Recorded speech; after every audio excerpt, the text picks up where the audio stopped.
مرحبا يا حوري عبد الله وسلام كتلو لي تسفاي كبر حج خاني بحصيرو زي نخلو حزبي اب دنمارك جرمن زارب زلو كيس ناي فاميلي دراما كتبلو تخليها كنغركم يدلي زي سدرابيت كاني كلتي زتغاغيوم ندقم ጨውዮሞም በባሓደ ክነግረኩም በሓፂሩ ክፍትኒ እንታይ ኸ ኣኽን መሃር ንኽእል ካብዚ ጉዳይ ክንብለኩም ይደሊ ማለት እዩ ክርስቲና ብሎክ ፍልጥቲ ሰበይቲ ካብ ሓደ ፍሉጥ ስድራ ቤት እያ ዝተፈላለየ ሬስቶራንት ዘለዎም ኣብ ትካላት ዘለዎም ካብ ክሱሳታት ማለት እዩ ከባቢ 340 ሚልዮን ዘጥርዩ ዓመት እዮም ቮሊዩም ዘለዎቲ ትካላት ናቶም እዩ ምስ ስቴፋን ሄንስል 2005 ተመርዓ እሱ ከዓ ፍሉጥ እዩ ኣብ ቲቪ ናይ ጀርመን ናይ ስፖርት ሞዴሬሽን ይገብር ነይሩ ማለት እዩ ዓመታት እዚኦም ኣርባዕተ ቆልዑ ወሊዶም ብሓንሳብ ማለት እዩ 2018 ግን ተፋቲሖም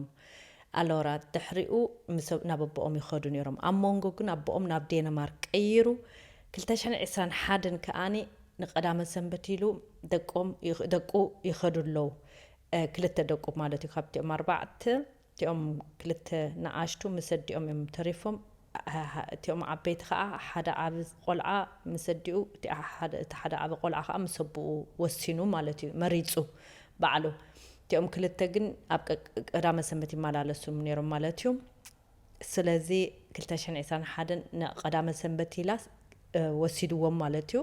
ካብ ጀርመን ናብ ዴንማርክ ድሕሪኡ ግን ኣይመለሶምን ምምላስ ኣብይዋ እዚኦም ኣብዚኦም ዝተርፉ ኣብ ገዛዮም ዝተርፉ ኢልዋ ማለት እዩ እሳ ከዓ ያ ፈቲና ብዙሕ ለዓልን ታሕትን ኢላ ቤት ፍርዲ ኸይዳ ኣይ ተዓዊታ ብናይ ጀርመን ወገን ተዓዊታ ጀርመን ቤት ፍርዲ ኦኬ እስኺኡ እቲ ማለትኒ alleine Aufenthaltsbestimmungsrecht ንዓይ ነይርዋ እዚ ኸ እንታይ ማለት እዩ ኣበይ ከም ዝቕመጡ እቲኦም ቆለውዕስኒ ውሱን ነይሩ ምስዲኦም ክተርፉ ከም ዘለዎም እዩ ከዓ ነይሩ እቲ ቤት ፍርዲ ቀደም ዝወሰነቶ ስለዚ ብዘይ መሰሉ ይወሲድዎም ንቀዳመ ሰንበት ድሕሪ ቀዳመ ሰንበት ክመልሶም ነይሮም እሱ ግን ኣይመለሶምን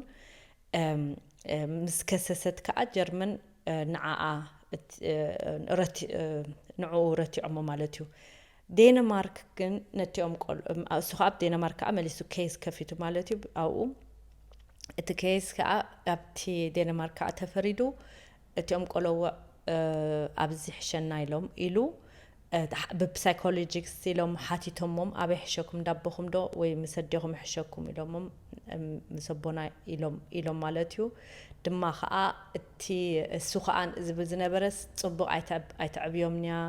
እቲ ዝግብኦም ከመኣድ ካብ ኣይረኽቡን እዮም ገለገለ ኢሎም ማለት እዩ ብኸምኡ ዴንማርክ ከኣኒ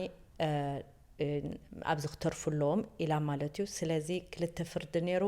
ዴንማርክ ኣብዚ ይትረፉ ኢሎም ጀርመን ከኣኒ ይመለሱ ናብ ጀርመን ኢሎም እሱ ከዓ በቲ ናይ ዴንማርክ ከይዱ እሳ ግን ኣይቀሰነትን ኣዲኦም ስለዚ ብዝተፈላለየ ሰዓት ጥርጥር ኣነ ይኮንኩን ነይረ እያ ትብል ግን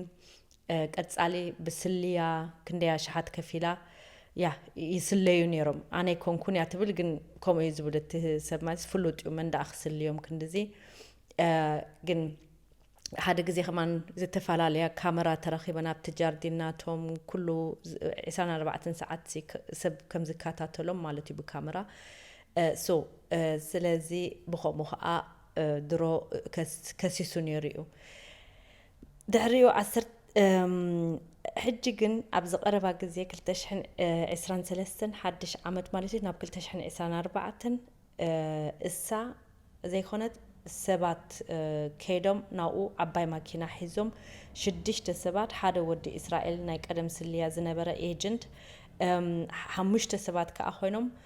ኩሉ ሙሉ 6 ማለት እዩ ዓባይ ማኪና ገይሮም ሓድሽ ዓመት እቲኦም ቆለውዕን እቲኦም ኣቦን እቲ ኣቦን ኣብ ደገ ኣብቲ ጃርዲን ለይቲ ከለዉ ፋየርወርክ እንዳረኣዩ ሃንደበት መጽኦም እዚኦም 6 ሰባት ነቦኦም ቀጥቂጦሞ ሃሪሞሞ እቲኦም ቆለውዕ ከዓ ወሲዶሞ ማለት እዩ እዚ እቲ ጉዳይ ድሕሪኡ ናብ ጀርመን መሊሶሞ ማለት እዩ ብሰንኪ እዚ ከዓ ተኸሲሳላት እያ ኣደ ሕጂ በርኬ እሳ ካብኣ ክኸውን ኣለዎ እዮም ዝብሉ እሳ ትብሎ ከዓ ድሓር ክንሰምዖ ኢና መቸም እዚ ፕሮሰስ ብጣዕሚ ዓብኡ ልዕሊ 100 ሰባት እዮም ዘለዎ ኣብቲ ጉዳይ ማለት ኩሉ ሙሉ ማለት እዩ ልዕሊ 100 ጆርናሊስት ኣለዎ ኣብቲ ቤት ፍርዲ ማለት እዩ ብሕጂ ክንሰምዖ ኢና ሃምቡርግ ቤት ፍርዲ እዮም ድማ እቲ ቀንዲ ኣብዚ ጉዳይ ከዓኒ ዘሰንብዶም እንታዩ ከምዚ ክወስድዎም ከለዉ ብማኪና ጥራይ ኣይኮኑን ወሲዶሞም ኣብ መንጎስኒ ብበረኻ ኸይዶም እቶም ቆለዉ ኣፎም ዓቢሶም ብበረኻ ወሲዶሞም መታን ፖሊስ ዴንማርክ ኣብቲ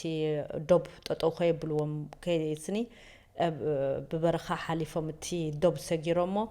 ብማኪና ከዓ በቲ ሓደ ሸነኽ ተቐቢሎሞም ካልኦት ማለት እዩ ኩሉ ሙሉ 6 ሰባት እዮም ነይሮም ገሊኦም ከማን ኣይተረኸቡን ኣለዉ መን እዩ ነይሩ ግን 6 ሰባት ከም ዝኾነ ስርግፀኛ እዩ ግን ሃዲሞም ኣለዉ ካብ ጀርመን እቲኦም ከምኡ ዝገበሩ ግን ተኸፊሎም ከዓ እዮም ናይ ግድን ምሽቶ ሕጂ እቲ ፀገም ዘሎ ዴንማርክ ካሊእ ኢላ ጀርመን ከዓ ካልእ ስለ ዝበለትኒ ኣብዚ ጉዳይ እቲ ኣደ ኖኖ መሰለዩ ኢላ ገራቶ ክትከውን ትኽእል እያ ሕጂ ግን እሳ ትብል ዘላ ኣነ ኣብዚ ጉዳይ ኢድ የብለይን ዓዲኣ ዓሪፋ እንዲ ኣብ ዝቐረባ ግዜ ኣደያ ዝኩሉ ንዓይላ ፈፂማቶ ኣነ ኢደይ ፅሩዩ ትብል ኣላ ማለት እዩ እቲኦም ወይ ድማ ካልእ ከዓ እንታይ ይብሉ ኣለዉ ኣደይ እንተኸምኡ ኮይኑ ከማንስኒ እቲኦም እቲ ጉዳይ ዝፈፀምዎ እዮም እምበር ክተሓዙ ዘለዎም ክፍረዱ ዘለዎም እምበር ኣነስ ኣብዚ ወላ ሓደ ኢድ የብለይን ትብላላ ግን ቀሊል ኣይኮነን ብርከብ ድሮ ብዙሕ ክስታይ ኣለዎም ሜሴጅ ዝፀሓሓፉ ዝነበሩ ድማ ቴሌፎናት እንታይ ይበሃሉ ነይሮም ገሊኡ ቴሌፎናት ካብ ሆቴላት ኮይና እያ ትድውል ነይራ ስለዚ ብዙሕ ረኺቦም ኣለዉ ድሮ እቲ ጉዳይ ያ እሳ ከም ዝገበረቱ እዩ ዝመስል ዘሎ ርግፀኛ ክትብሎ ይትኽእልኒ ኢኻ ግን ኣዲኦም እያ ዝኩሉ ጉዳይ ፈፂማቶ መታን ደቃ ክትመልስ እዩ ዝበሃል ዘሎ ኣነ ይኮንኩን ትብል ኣላ ኣብ መወዳእታ እንታይ ከም ዝውስኑ ክንሪኦም ኢና 37 መዓልቲ መደብ ገይሮም ኣለዉ እዚ ጉዳይ ክስታይ ክኸውን ኩሉ ሙሉ ከዓኒ ልዕሊ 7 ሰባት እዮም ተኸሲሶም ዘለዉ እዚ ከዓ መን እዩ እቲኣ ኣዲኦም ሰብኣያ ሕጂ ሓድሽ ሰብኣያ ማለት እዩ ኣቦ ደቃ ዘይኮነስ ካልኣያ ሰብኣያ ሓደ ጠበቃ ክልተ ቤተሰብ ድማ ሓደ ወዲ እስራኤል ናይ ኤጀንት ዝነበረ ሓደ ከዓ ናይ ፖሊስ ኤልካኣ ዝሰርሕ ዝነበረ ማለት እዩ ላንደስ ክሪሚናል ኣምድ ፖሊስ ዝነበረ ናይ ቀደም ማለት እዩ ሕጂ ናቱ ሴኩሪቲ ካምፓኒ ዘለዎ እዚኦም ኩሎም ተኸሲሶም ኣለዉ ማለት እዩ ኣብቲ ጉዳይ ኢድ ኣለዎም ይበሃሉ ኣለዉ መን እዩ ክንደይ ዝፍረድ ክንሪኤና ግን ኣብ ከምዚ ጉዳይ 1 ዓመት ክሳብ 10 ዓመት ክፈርዱኻ ይኽእሉ እዮም ቤት ማእሰርቲ ማለት እዩ ወይ ድማ ገሊኡ ዓመታት ኣብ ቤት ማእሰርትና ብሓቂ ተሕልፎ ገሊኡ ከዓኒ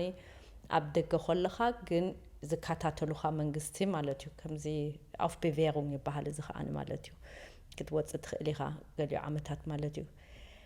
እዚ እንታይ ትብሉ ስኻትኩም ሓደ እቲ ህዝቢ ዝብል ዘሎ ሕጂ ብጠቕላላ እዚኦም ቆለውዖም ካብ ኩሉ ዝሕዝኑኻ እዚ ኩሉ ስትሬስ ዘሕልፍዎ ዘለዉ ሓንሳብ ናበቦኦም ሓንሳብ ናበዲኦም እዚ ማለት ባእሲ ኣብ መንጎ ክልቲኦም ዘሎ ብዝከኣል መጠን እቲ ቤት ፍርድስኒ ኣብ ክንዲ ቤት ማእሰርቲ ገለ ዝብልዎም ሰላም ዝፈጥር ፍርዲ ክገብሩ ኣለዎም ካብ ኩሉ ነቲኦም ቆለውዕ ቤት ፍርዲ ማለትስኒ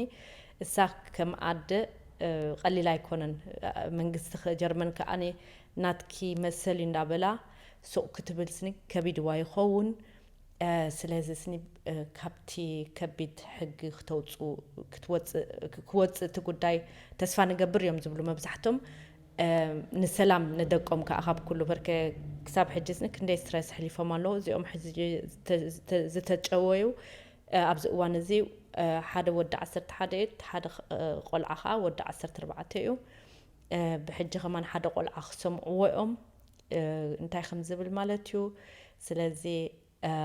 كنت سمعوا منا أنا خاسلم انتاي زمت أزلخو نحري لكم عبزي قد محجي كتصحفوا لي قال خلو سبات كمان كوم اوكيسس أقواني فنلو عد إنجليز كيدن كاب كالا هاجر مالتيو كابزي ما أخلا أوروبا ناب عد إنجليز كيدن دك وسيدن أبو خا أبز خسيسو مالتيو كم أوكي سالو مالتيو سلازي إذا خا أي فكرني أبو كله كاب كله سوق غيشت نحرالو يا خسسي خيلو كم زج أو خايم كي نجر كايم ناب كلا هاجر كتوستم كم مالتيو زي وبزي فقعت كأ دحر قدام السنبت بجزا خان دحرا تريف كايم إذا كحت تكاخ إليو دق خاي خونمبر كم زج أو خايم يزقصر بركة تسمى مع مونغها كالي إنيرو دحر قدام السنبت كتملسم كم تملسم التي يا تفرد أخ فيديو خمسة نوري أزلنا سلازي إذا كمان نخنفلته أقداسي يمثلني كاب كله أجن كل جزء أنت عزبل كلتها زوج غشت أنت لك أيو أقداس بزعدي بركة زي أخمان كده كملكم بكال فيديو تات كمان قلت أيالله ألايني كزوج غشت أوكي كله مثل بزعنا يتدق خامسة خايو بزي قدس ودي خاقوال كن دحر تي أدقله خنا سخاء ألايني كزوج غشت اللوا تي أبو خمان ولا حدا مثل يبلون بركة ناي منقستي أمتي قلوة اندحر كلتي أمالهم جن قدمي منقست إيدو زئتو وي منقست زوستم أبو كوستو مالو يزبل التحقي اندحر بقعات هالو مالتي نعمل بقعات راش نحر زي اللو زي بلو كستاخ قبرو كوستو ميخو اليوم إذا كمان كل جزء كنذكروا لنا أبكندي نايقدن أنا ترايناتي مسلك نبل دياني إذا عبيهم زلوه أبي يالو ديسو قلة وقلبت إيش كمان تب أبو نحركم إلو زبلت كلتها معر مسل كل وكا أقداسيو ندقخا مالتيو دحر أب حمام ديو ويابزخونا حدقاتات يا أب إيد منقستي خياتو إسخاتكم كنتاي تبلو انتاي كبلو اللو مزيوم منقستي جنا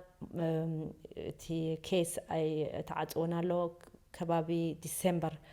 كفردي مالت كسب ديسمبر تي كتعزلو بزعبا زي قداي بحجة آخر كاتاتولينا يا تسفى نقبر كأني زخوانة صبو فردخ رخبلهم and كسب قربا زي باي